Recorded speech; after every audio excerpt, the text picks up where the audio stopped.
Hi, my name is Shania Bhopia, and welcome to Unbox. All right, cool. Okay, well, what day is it? Happy Saturday. I know. Happy Saturday. Today's a big day for you. I opened my Instagram and saw that you were in the Toronto Star this morning. I was. How exciting was that? It's funny, being photographed with an egg. That's funny. That's like a highlight of my life. Yeah. What was the production behind that when you were had started? Basically, you're like, okay, cool. Like Toronto Star reached out. Yeah. Who decided that it was going to be with an egg? Like, what was the vision? I was making eggs that morning. Great. And the photographer came in and he smelt the eggs. And I was like, what's funny is the Toronto Star photos are so serious. I think it's a bit more eye-catching if we had a literal egg as like a metaphorical, like just to represent what this conversation is going to be about. Yeah. And he said, okay. Love it. Okay, cool. So I finished late. And you didn't want just a classic headshot. No. Fair. What about the balloon? Where did that one come from? So the balloon, I had a TV show with Robert Irwin, which was Steve Irwin's son. Oh.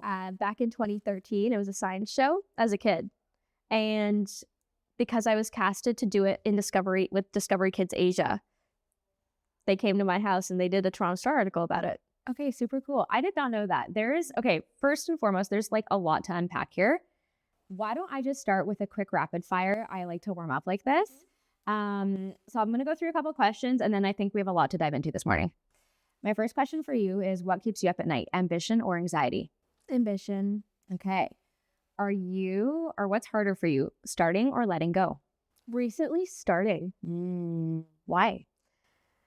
I think with the data that I've offered the world up until today, I've had great success so young, and it has caused a lot of debilitating anxiety of messing up and continuing the trajectory and continuing to hit the nail every time. It's getting harder and harder. Totally.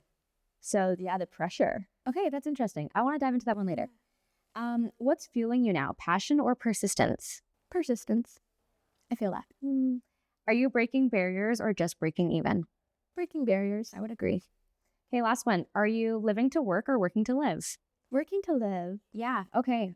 So just to backtrack here, as you just told me that you had a documentary with Steve Irwin, I'm sorry, I didn't even know that. Where did this all start? What did childhood look like for you? And then there's so many, I think you're super multifaceted. So I'd love to grow into that, but go back to younger age. Where did it all start? Yeah. I grew up in a family with 3 other siblings, and my parents were immigrants from Trinidad to Canada.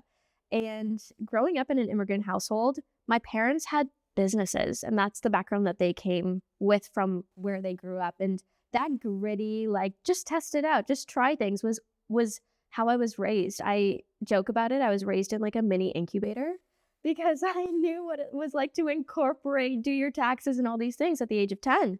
And my parents promoted that curiosity in me.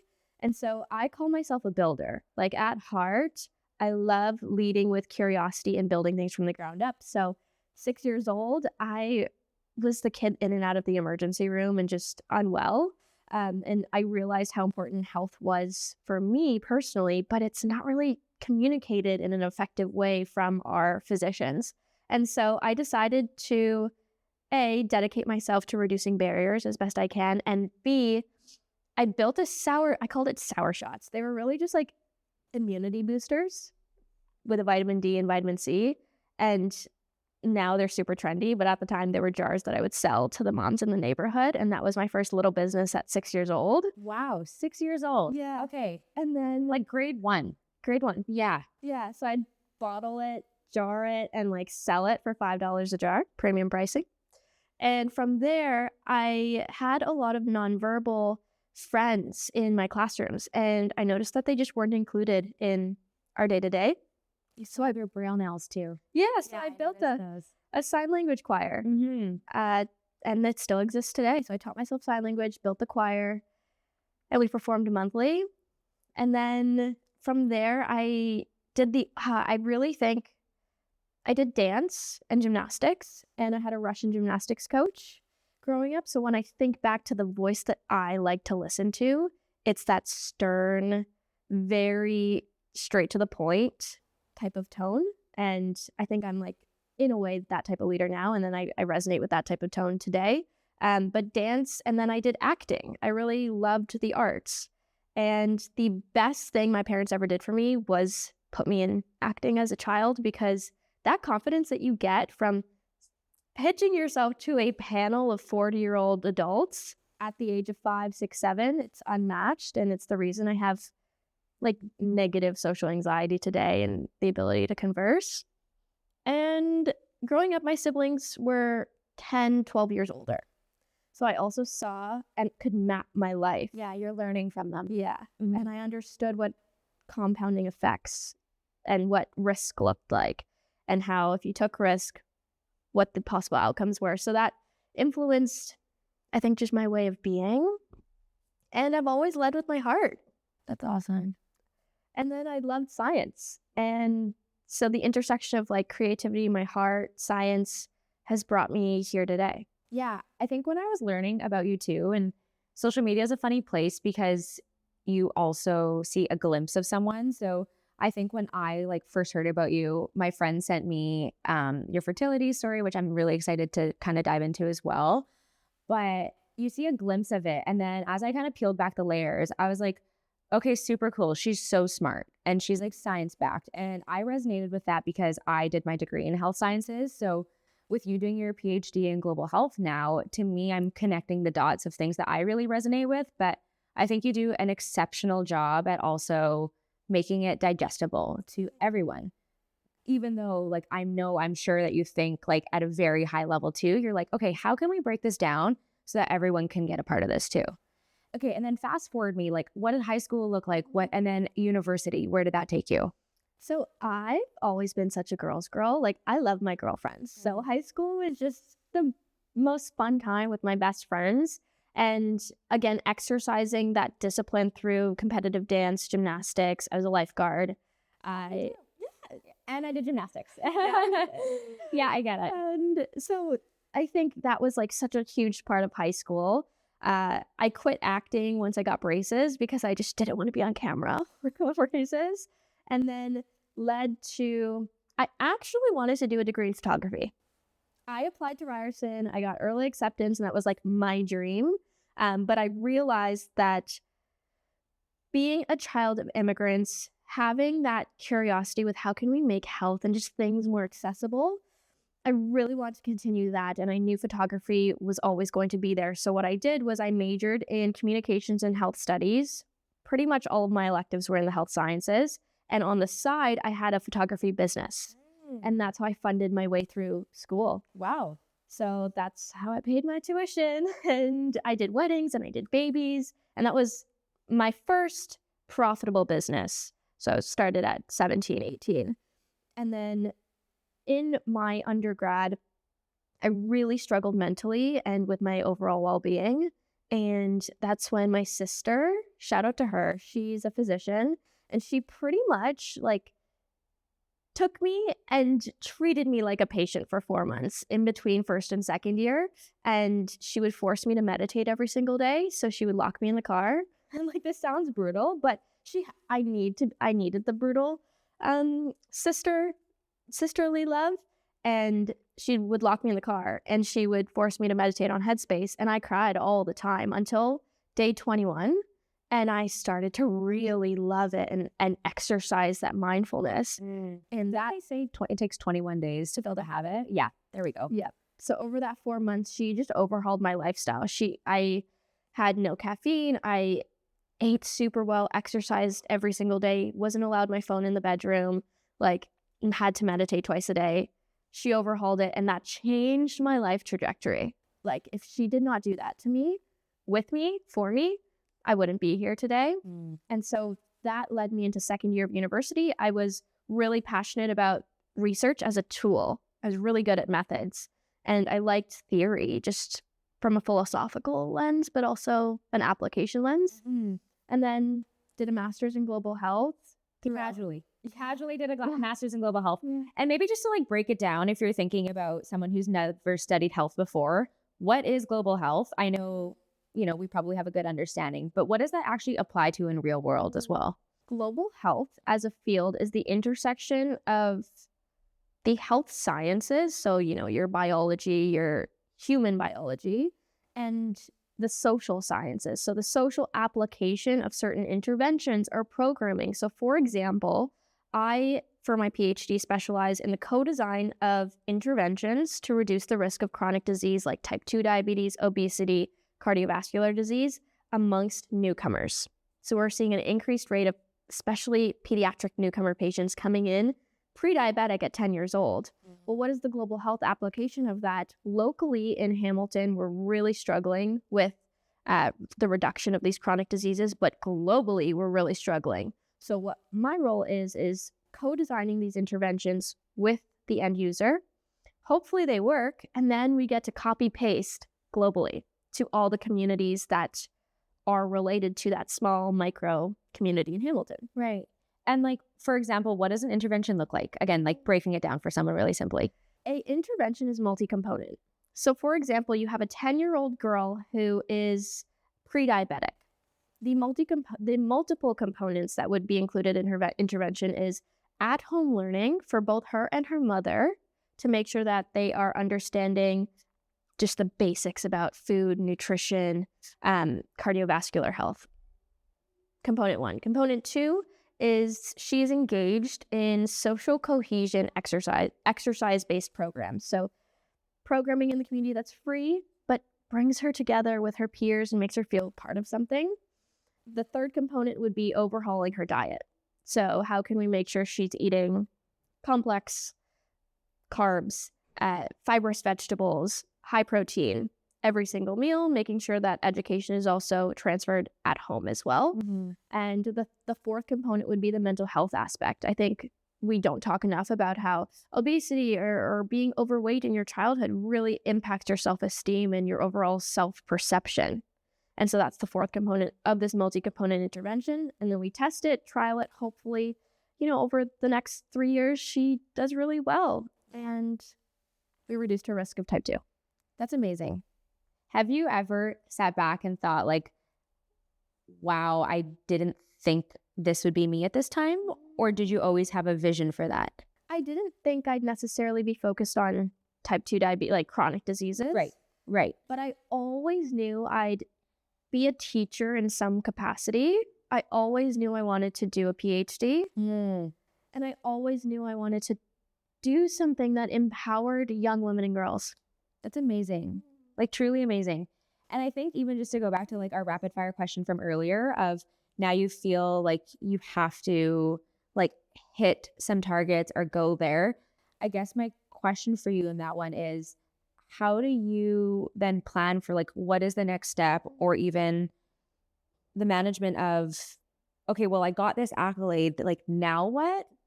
And the only reason I'm asking that is because I feel like when I've like gotten an award for something, as amazing as it was almost like, what's the next thing now? Like you have to chase it. And I've talked to so many founders about like the time that they've had an exit or they've, again, major award for something. And it's almost as if that high is accompanied by such a low as well, where like, the day after they sold their company was like, those 4 months were the hardest things for them to really work through. So in terms of thought processes and things that you do to, I guess, work through that, do you have like a framework that you navigate through those hard times? Yeah. 2 things have really helped me. The first, my mentor, his name is Peter Thomas. He's the founder of Century 21, and now he's a serial franchisee. He's 87 years old. And at a pitch competition a few years ago, I was building a app for emergency rooms to improve the health literacy. And he told me, Shania, you have your learning years, your earning years, and your giving back years. If you can maximize your earning years, you will be able to maximize the impact that you have in your giving back years. And he's like, focus your time on those earning years and really like prioritizing the best return of your investment of time. The second thing that's really helped me is actually 3 things. So the second thing that's really helped me is thinking about death. I think about death every single day, and A, because of the work I do, but B, I have had 2 head injuries in the last 6 months. Your life can change literally in seconds, and I have been brought so much closer to faith and just spirituality because of that, and what's the real purpose of being alive. I've always thought about purpose, and it really strengthened that being unwell. And, I'm a healthy, happy, functioning person. To be in a dark room for 10 days and then still have symptoms now 6 months later after 2 different concussions, it's terrible. I don't wish it upon my worst enemy, but it's brought me such insight. And third is your ikigai, which is just a template to essentially define your purpose and what you should be spending your time on. And I have a template for it, so I can share it. I love that. Yeah. I was going to say, I feel like I love how structured you are. I'm like, okay, cool. So she has a mentor, she has a template, she has a thought process, and then you also have your own like spirituality and like purpose that you're driven by. I think, yeah. And this is where I think that humans kind of get it all wrong, is we think that spirituality and your intuition is in opposition of your logic, but they actually are congruent. And the more we exercise that intuition and the more we rely on it, the more peaceful we're going to feel with every decision. Totally. It's one of those things also that I think about as a business owner of, okay, well, if you're constantly chasing something, whether it's growth, money, or like an outcome, I think one of the things that you have to realize is, one, it's a marathon, not a sprint. So it's constantly thinking of, okay, well, what am I driven by? And like, how long is that going to keep me going for? And the reason of having a why is so important, and having that purpose behind what you do. And I think like after talking to you for probably 10 minutes here already, I am almost like I'm learning here that there is so much to really think about, like, what is your purpose? What is your passion? And I think that you've done such a good job as to diving into that. And it shows. Yeah, it really shows. Thanks. So, okay, take me to now, because you've gone me through your PhD, but there's so many parts. I'm like, okay, she's built an app, she's been on a TV show, like, and then Harvard. Maybe do you want to touch on that experience too? Yes. So I've, again, always thought of academia as a tool for me. It's never been my end goal. I would love to go back as dean and build an entire department, but I'd love to have a few exits before then. And that's why I go back. And with Harvard, it just was an email.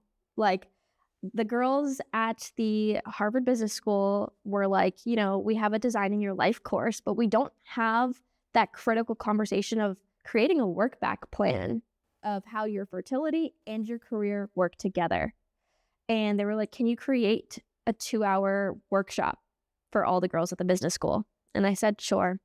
That's awesome. I built the workshop. I essentially used all the charting that I build in research. Like, if we're mapping out a 2-year trial, I just took that and turned it into a personal work back document. Okay, explain it to me then.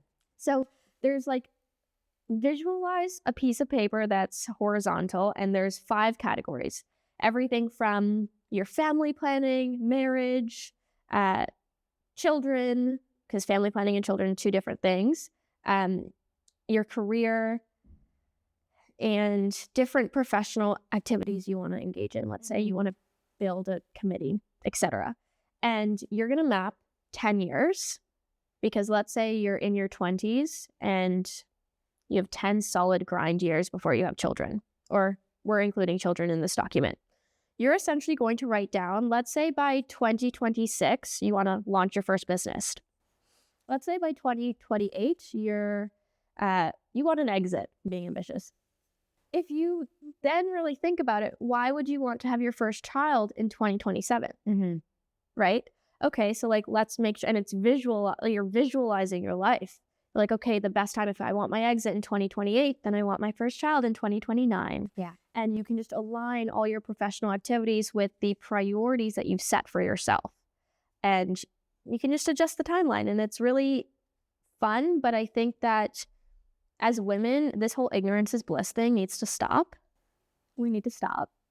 We need to stop thinking that we're all the same and we all have the same fertility opportunities. We have the same everything. It's not the case. We're all very unique beings, and taking that into consideration into your life planning is really important. Totally. I think it's funny that you bring that up too, because in a roundabout way, I guess I've done the same planning, maybe without the exact same tool set.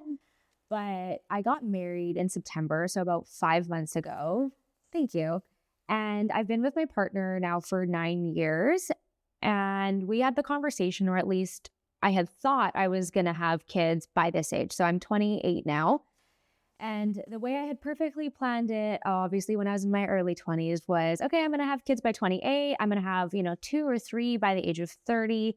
And that's what it is. Yeah. And then now being like, okay, well, I just got married. I do not feel ready to have kids. I feel like I'm like just breaking through, like learning so much in my business. And now when I look at it, I don't think I would want to start that journey for at least another 4 to 5 years.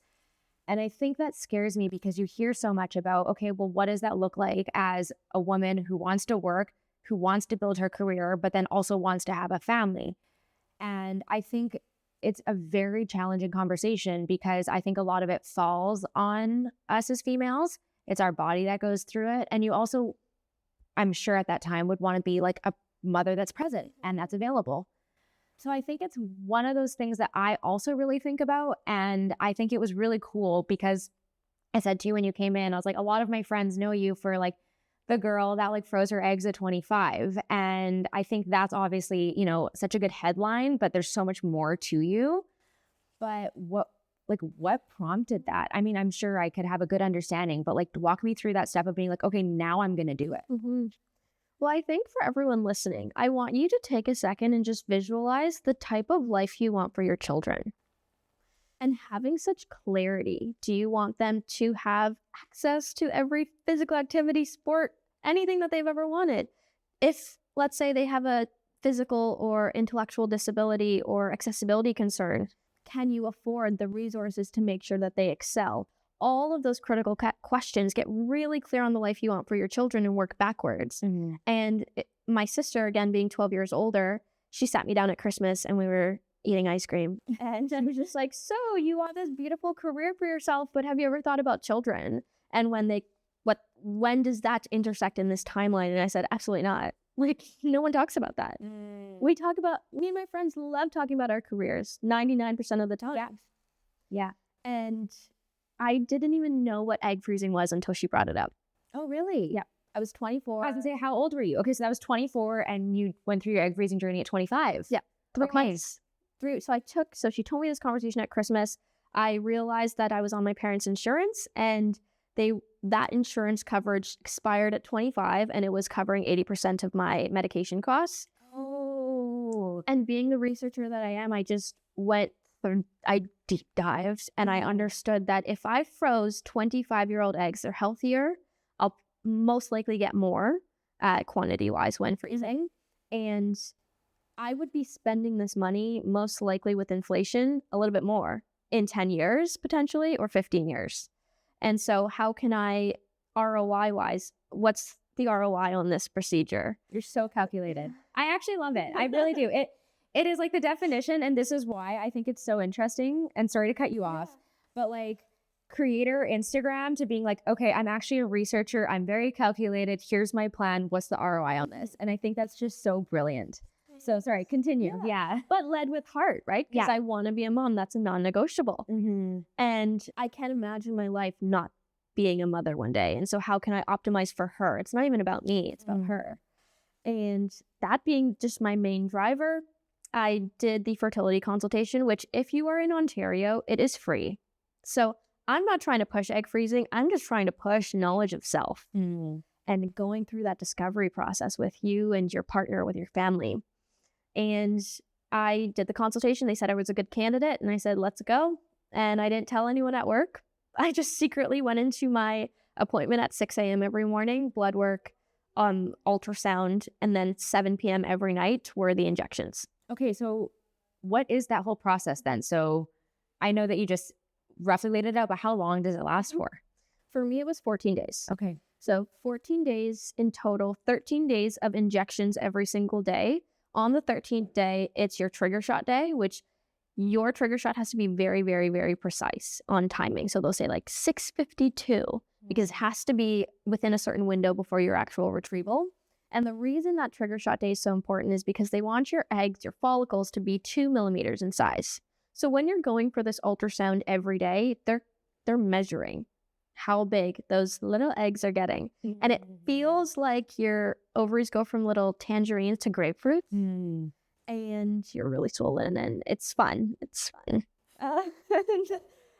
So then trigger day happens, 13th day.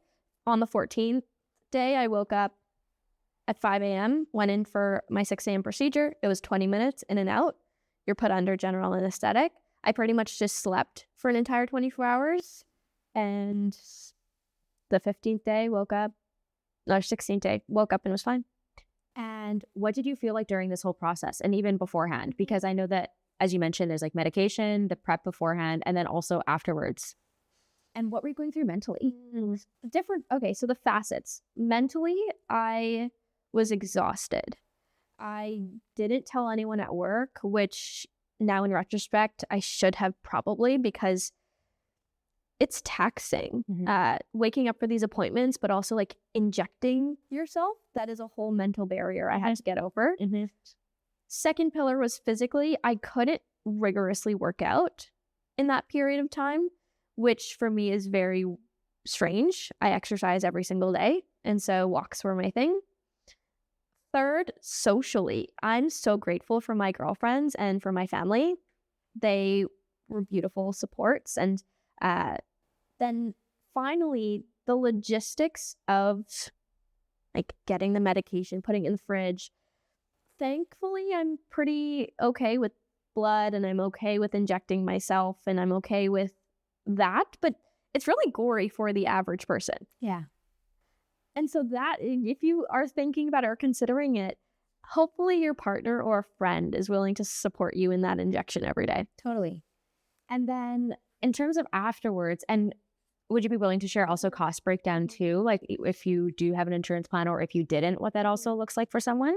Yes. So out of pocket, it was roughly $10,000. That included 5 years of storage. My medication, I think, was probably roughly like $5,000, and that 80% of it was covered by insurance. Okay. And I, again, being the researcher that I am, I chose a clinic that had the highest live birth rate in Ontario, or I think Canada. And so that live birth rate really indicates when you do unfreeze those eggs, what happens, what's their success rate. And I knew that they weren't just trying to sell it to me, because egg freezing is elective, or, you know, a proactive choice. Clinics are making money off of this procedure, obviously. And so you can feel salesy in different scenarios. And I didn't want to feel that way. And I wanted to make sure that statistically they were aligned with where I wanted to go. Yeah, that's really smart. And then maybe too much of a personal question, and it's okay if you don't want to answer this one, but do you know at what point you're like, okay, this is when I'm ready and this is when I want to? And does that involve a partner? Or would you even do it by yourself? Okay, this sounds so weird, but when I was 25, I was like, I'm not having kids, so I'm 35. Okay. There's no way. And now I'm like, oh my gosh, they're so cute. Like I don't know what happened in my body. It's like my body had a switch recently. Yeah. And I literally look at children and I'm like, oh my gosh, I want you. It's strange. And I would be more willing to have kids now earlier than 35. Okay. Didn't think I'd be here saying that. So I would, at the time when I froze my eggs, I was with a partner. And freezing my eggs actually has helped with the empowerment aspect of knowing that, like, I don't have to rush finding my person, which is great. And I overall just like I think 35 still is probably most likely the ballpark area, just financially and like where I want to be in the things I get to do. And I would not do this alone, no. I do love the idea of also trying naturally first and this being an option. Okay, so a good insurance plan for you. Yeah. Like, I like that. Yeah. It's funny because I always talk about this with Harrison, of course, like being an entrepreneur as well. And I really resonated with is like, how do you want to be as a parent? How do you want to show up? And I am so grateful for how my parents raised me and putting me in sports and doing all the extracurriculars. But I also understand that like my dad worked probably like 6 a.m. to 5 p.m. And then my mom worked 8 to 3. And she was only able to have that schedule. And she was a manager at a hospital too. So she was only able to have that schedule because her boss allowed her to be flexible in that situation. But if she wasn't, then I would be like, okay, well, mom picked us up and dropped us off from school. She took me to my swimming and my like gymnastics classes as well. So like, how do you juggle it all as a parent? And I think that's one of the questions I have right now with me thinking also about that. And I thought that's why your journey was really cool, because it really is like, how do you want to show up as a parent? And not to say that my parents didn't do an amazing job, but if I was to do it, is there ways that I could do this as like potentially like with less stress and more ease and being a little bit more present in certain areas? Yeah, you know what I mean? Like you really kind of think about, okay, well, how do I want to show up this time too? I call it the systems. And this was part of the Harvard workshop, is every single family will have a different system that they need to make sure that their children are happy and well.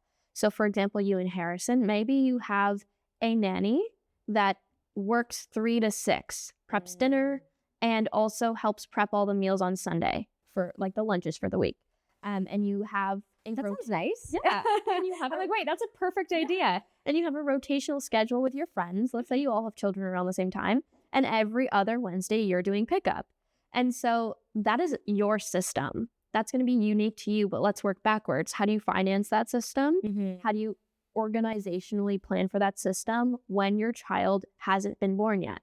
Because you need to plan ahead of time. Totally. And so my system might look very different. Or if you're a same-sex couple, your system's going to look different. Let's say you don't have grandparents, your system's going to look different. So also working backwards in what system do you need to finance and operationalize to have the life you want.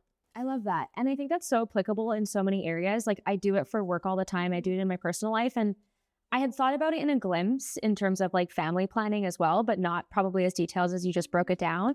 But I think like key metric there is like, what's the goal and how do you break it down? And what are all the different aspects that you need to factor into?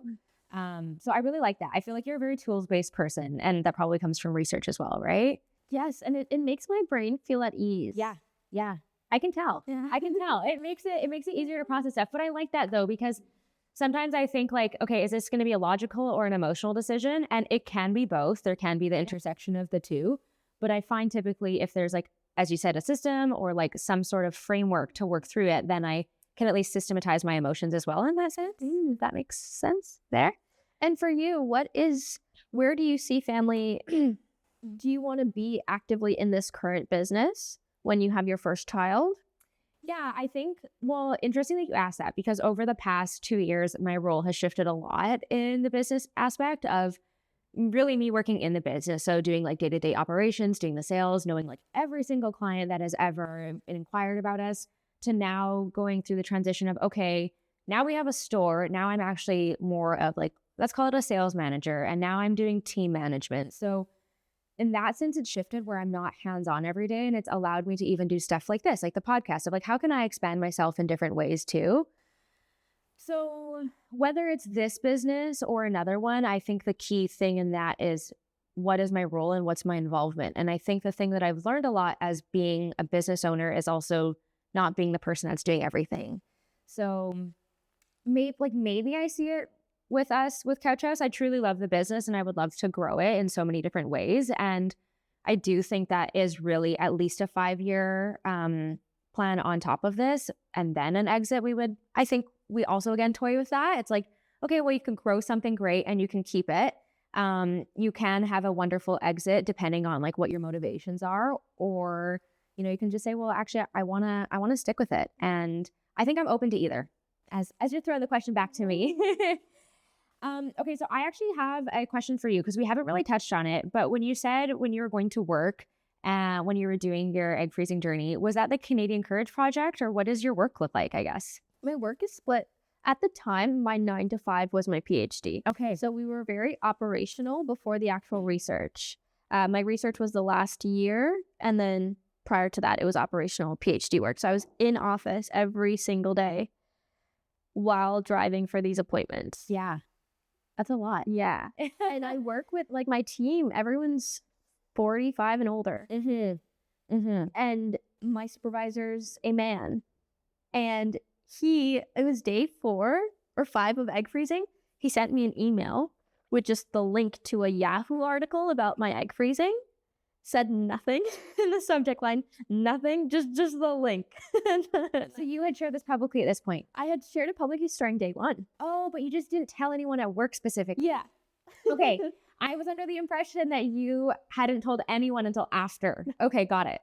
Yeah. And so I was terrified.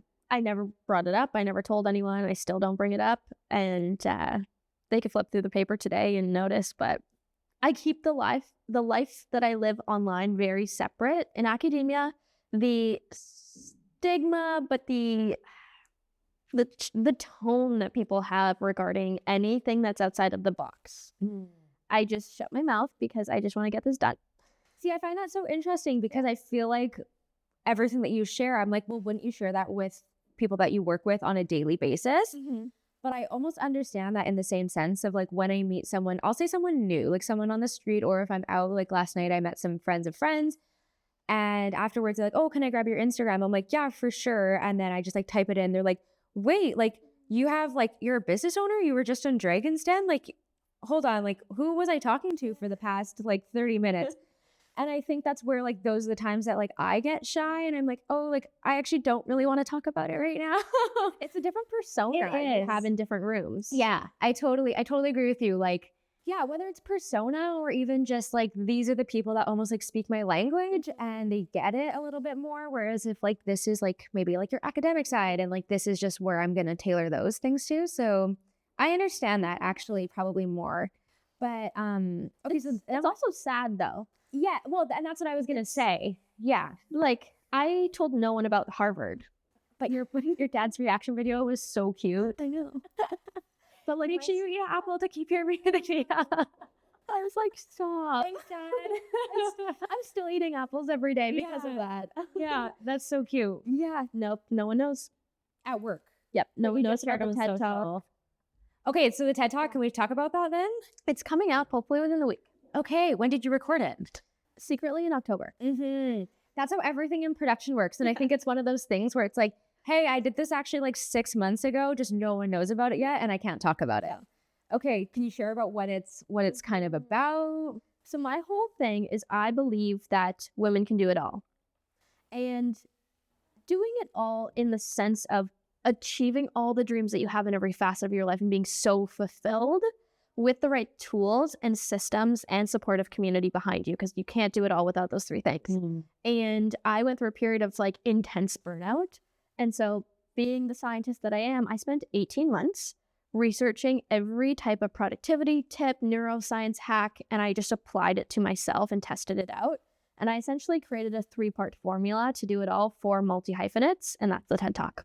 That's awesome. I also love the term multi-hyphenate. I hadn't heard it before, but can you just explain that one? Because once you used it, I was like, oh, I like that. I want to borrow that one from you too. Yeah. Well, humans inherently are dimensional people. They're multifaceted.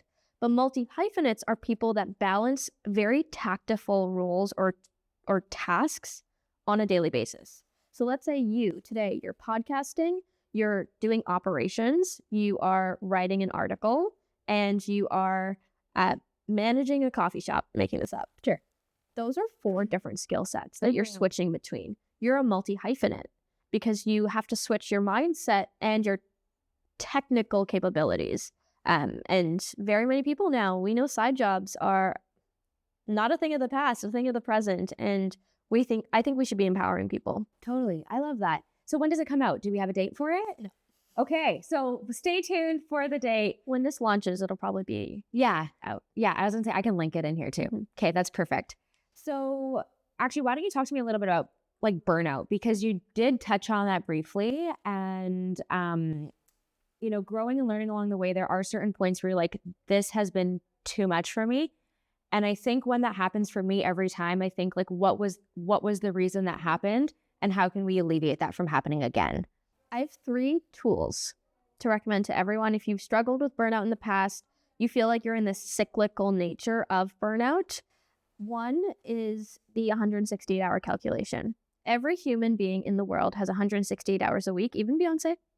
And 68 hours. So in my TED Talk, I call it the 100-hour rule.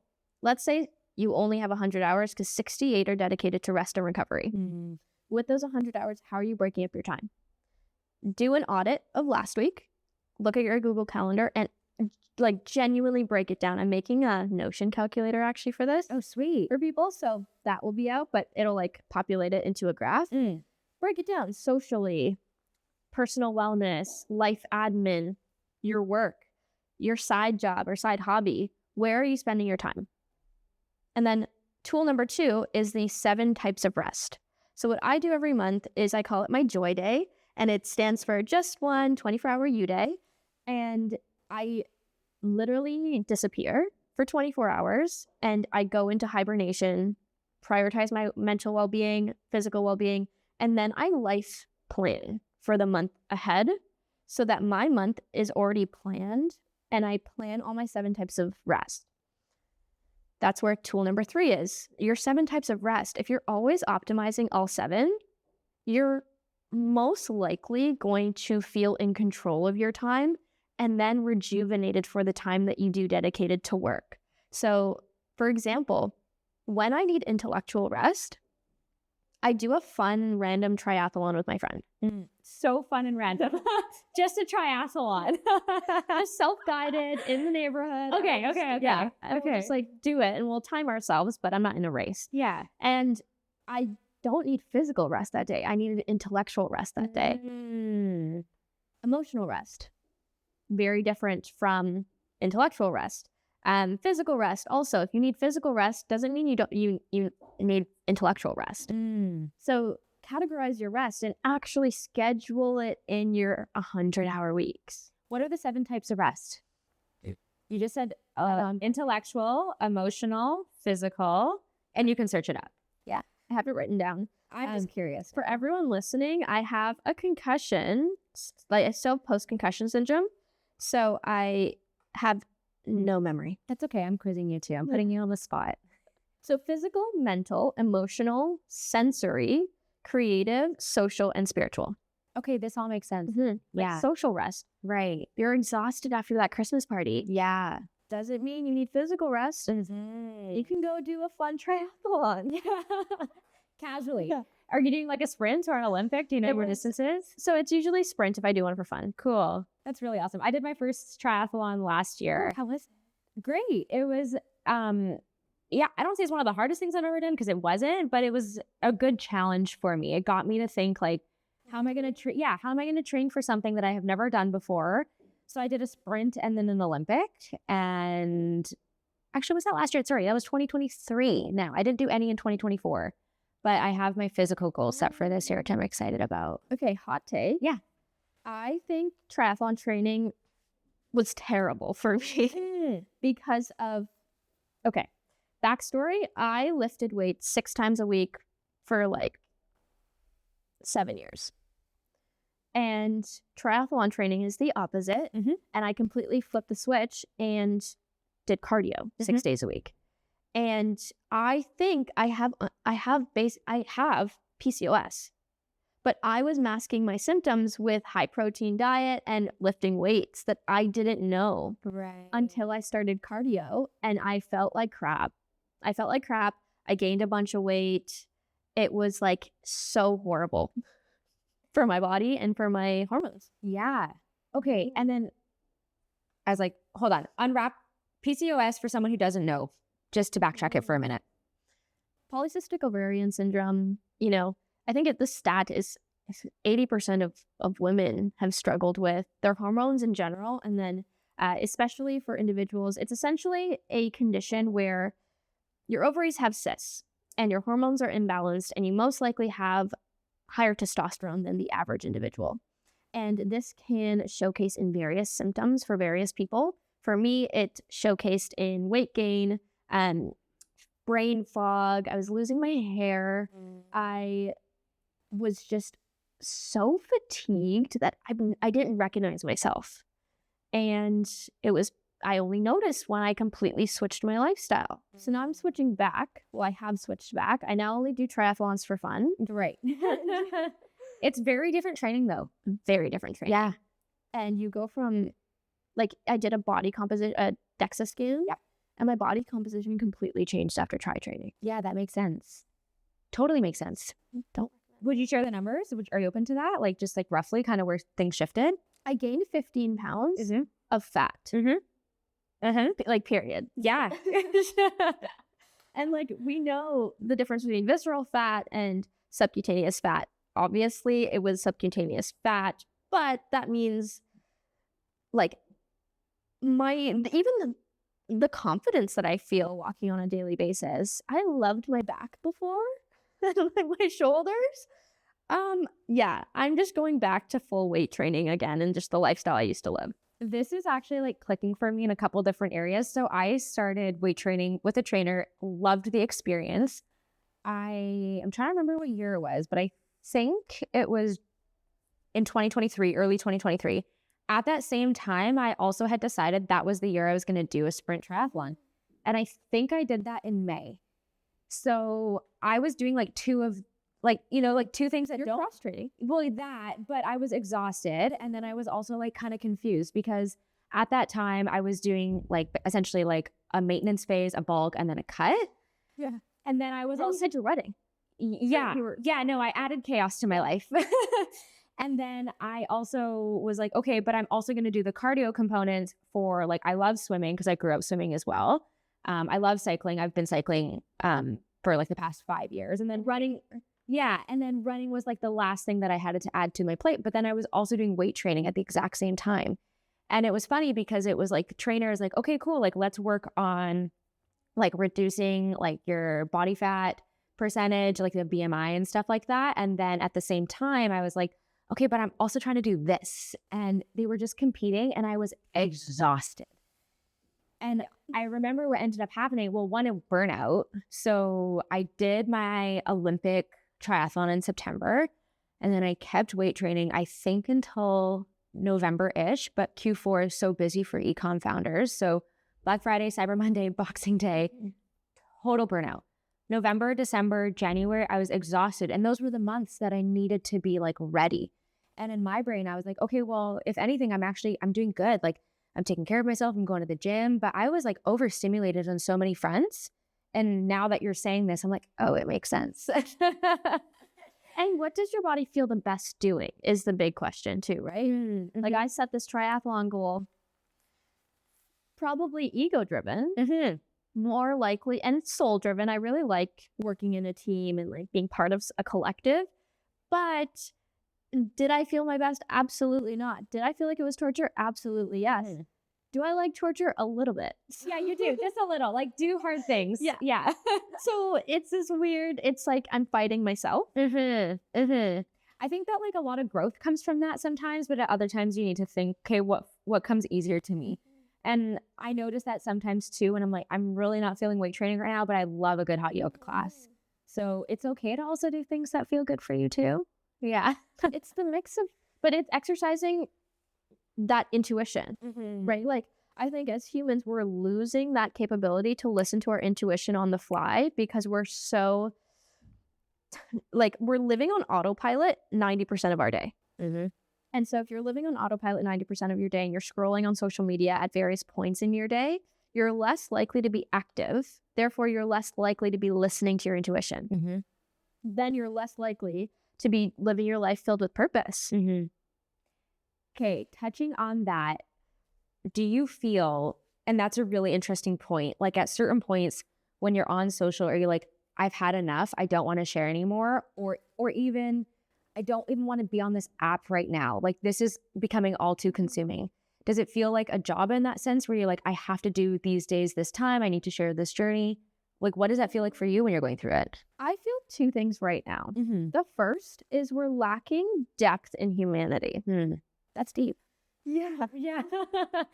I meet people nowadays and I'm like, but what are you actually thinking? Like, how do you actually feel about this? What's the meaning behind what you're doing? And a lot of people can't answer the question. And that ability to critically think about your life, we're losing it because we have ChatGPT and we have this, again, autopilot nature to our day-to-days. The second thing I feel is social media is such a highlight reel. And I know we say it all the time, but especially in the work that I do, the wellness industry, I absolutely dislike Because as someone who does wellness research, like, for example, I had a rant yesterday about how there's various supplements that promise that it's going to stabilize your blood sugar. And I'm like, okay, but you know what's going to stabilize your blood sugar? Eating a high protein diet, eating more fibrous vegetables, going on a 14 to 16 minute brisk walk after lunch. That's going to stabilize your blood sugar, not the apple cider vinegar sup tincture that I got in PR this week. That's going to stabilize my blood sugar and promise me that and promise that it's going to help me lose weight. No, like we're prying on insecurities, and I can see it in the wellness industry. Especially on socials, the lack of validity and the lack of expertise that's just circulating the wellness industry, it makes my heart hurt because I know how fragile self-esteem, self-perception, and self-worth is as a humanity, as a person. Mm-hmm. And if we're prying on individuals to essentially make money, where are we headed as a world? Our type 2 and obesity rates keep going up. And 30% of individuals, I think, across Canada are accessing the food bank. So who are we really selling these supplements to? It's people who can afford it. But are we thinking about the individuals who are most likely at risk for things that they can't afford the supplements that are promising these things? But what we can do as a society is promote healthy eating education, subsidize physical activity programs, and promoting that lifestyle medicine integration into everyone's life. Mm-hmm. That's my take. That was a hot take and a great one. I loved it. It also reminded me of also like an upstream approach. Like, why are we always trying to put a Band-Aid on something? Why don't we actually fix the problem? Or at least educate and learn more about that. Capitalism. Yeah. No, for sure. For sure. I'm not saying capitalism is a bad thing. It has offered us great solutions, mm-hmm. but I think we're losing that critical thinking capability as a world. Mm-hmm. I would have to agree with you. And sometimes I have conversations with new people and I notice myself wanting a deeper conversation. And it's almost like, okay, are we not comfortable talking about it? Is it because I'm a new person? But also, like, what is a conversation if you can't go a little bit deeper and really try to get that? I don't know. Personally, for me, like, I know sometimes on Instagram, I'm like, you see like, there's this one, sorry, I totally just rambled there, but there's this one thing, I think, is it Gnome? Is that how you say her name? I think there's this one Instagram that she makes that I think is so awesome. It's like, but why aren't you at the clubs? It's like, but why aren't you at pottery class? Mm-hmm. And I think that's so awesome and smart and also witty. It's like, there are other ways to connect with people, and it's sometimes not over like just being at a bar for 15 minutes and having a shallow conversation. And no disrespect to that. I love that time as well. But I do find that just connection piece of just meeting people is like, okay, can we go deeper here? Like there's real things that are happening, and it's not always about like just having a good time. But we're in a loneliness epidemic. Mm-hmm. So but we're always on our phones, and it's so contradictory. Yeah. But that's why we're in the loneliness epidemic. Like we're missing the point. Mm-hmm. When the point's in front of us. We're in a loneliness epidemic. We're just constantly on our phones. And then now we have increased social anxiety because we're always on our phones, and we're having these parasocial relationships. Mm-hmm. So it's multi-component. There's multiple layers, but all I can say is like, get outside. And I call them stranger dating. So I will message strangers to go for coffee. Oh, really? Like pure strangers. So I did this. I lived in New York last summer, and I messaged 52 strangers. I went on 52 stranger dates. You had no idea who they were, what they were about? No. I'd see them on Instagram. Like, for example, my friend, she's Princess Jasmine on Broadway. Okay. And I watched her Broadway show. Yeah. And with my parents, and I was like, I'm going to follow the cast. So I followed the cast. She followed me back, and I replied, and I said, hi, let's go for coffee next week. And she said yes. And now we're best friends. Like, she is a soul sister. That's sweet. Okay, so a little bit calculated. Not totally She's the most calculated. Okay, fair. Other than that, like, a girl named Liv, she was making these scarves. I saw a reel. Okay. And I DM'd her, and I said, hi, do you want to be friends? Let's go for coffee. Sweet. And I ended up renting from her, like subletting her a room because we became such good friends. I think like that's the thing with socials, like it connects so many people, and I love that about it, but it also has that, I don't want to say that barrier of like, oh, well, I actually would never reach out to them. And for me, I'm like, I'm just going to DM you. I'm just going to say, hey, like, do you want to chat kind of thing? So I really appreciate when people do that, but I definitely noticed the other side of it is like, oh, I would never, like, what would I say to them? I'm like, just talk to them. Yeah. Like, just like a stranger you would meet anywhere else. And my big piece of advice, I feel like as you're getting older, it's so much harder to make new friends. That like, what's your commonality? This is again a hot take, but every relationship, it's bi-directional and there's some sort of value. Yeah.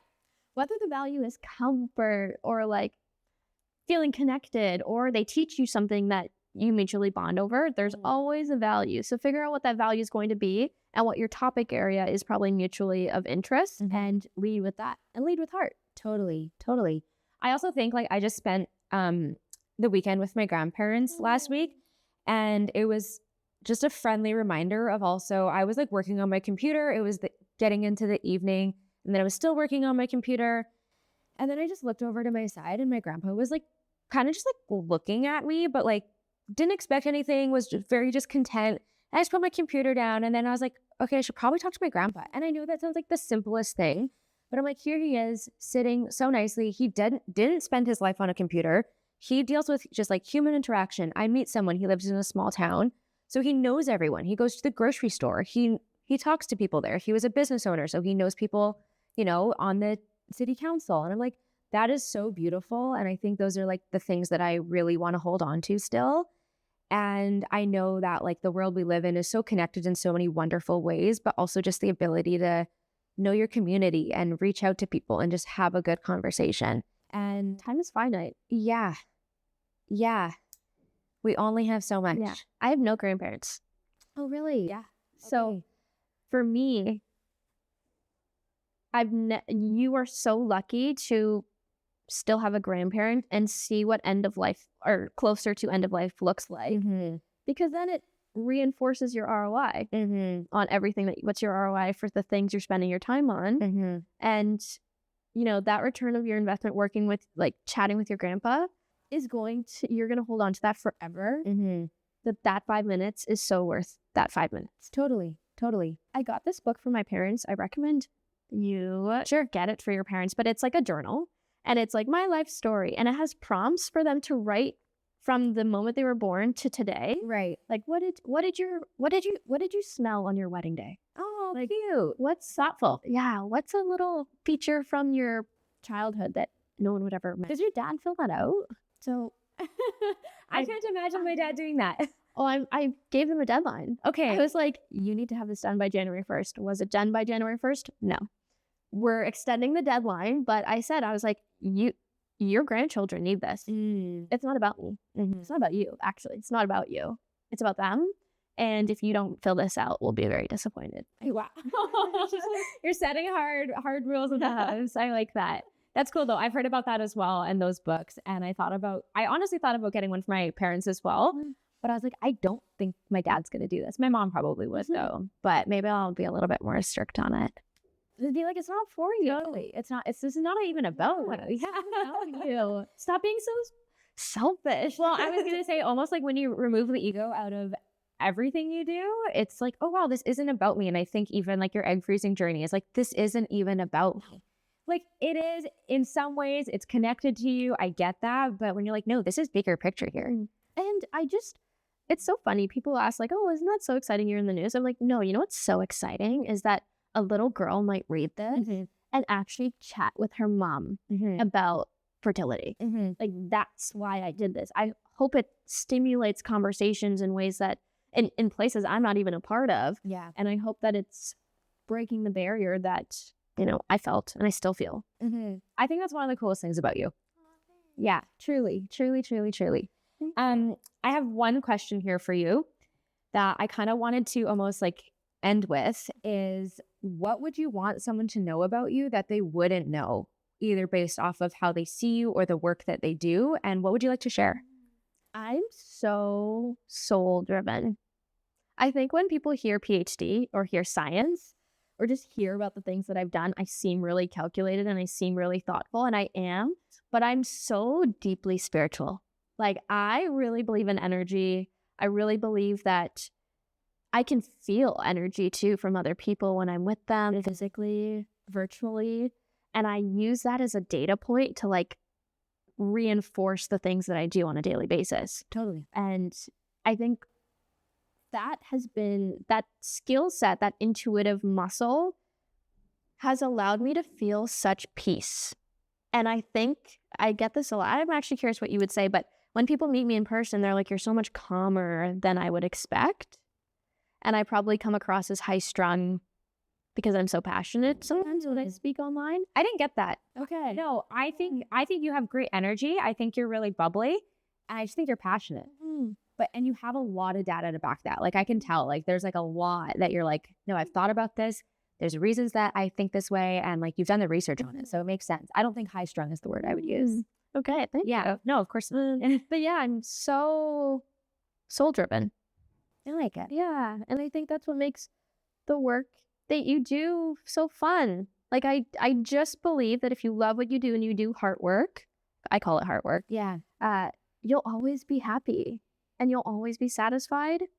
And my goal is just to empower girls to do it all because you can. And I grew up with sisters, and this is what my mom used to tell us growing up is the do it all girl. So I turned it into a thing. I love it.